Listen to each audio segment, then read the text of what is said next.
Dancehall entertainer Tommy Lee Sparta is scheduled to stand trial on gun-related charges on March 24. The trial date was set today after a judge rejected a bail application by his attorneys in the gun court.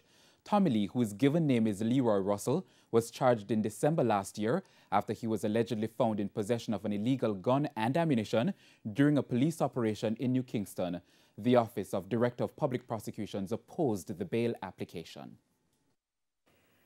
There is concern that years after the deadly fire which killed 7 wards of state at the Armadale Juvenile Correctional Center, the authorities are continuing to lock children up without having keys readily available in case of an emergency.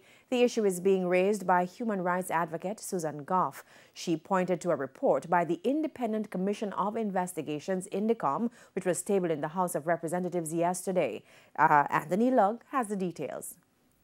In the report tabled by INDECOM, the wards reported that the severest punishment at the Rio Cobra Juvenile Correctional Center was to be locked away on a section they called the jail block.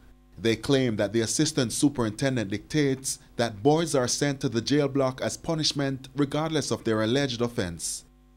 Based on the Commission's inspection, INDECOM said a jail block exists at the Rio Cobra facility, which is secured by a metal door and located at the front of the reception area. It's locked with a key, even though the movement of the wards is already restricted. Human rights advocate Susan Goff is extremely concerned. The nature of such detention for children, already confined in a secure unit for reportedly minor misdemeanors, is regarded as potentially inappropriate as well as hazardous. It was reported that the key is not always readily available. The report went further, pointing to an incident in June 2020 where a child had a seizure and the keys could not be found. It was later discovered that a member of staff left with the keys to make a duplicate. Mrs. Goff believes the authorities should have learned from the Armadale tragedy in 2009, where the inability to locate keys led to delays in rescuing the girls when fire broke out at the facility. It really is unconscionable.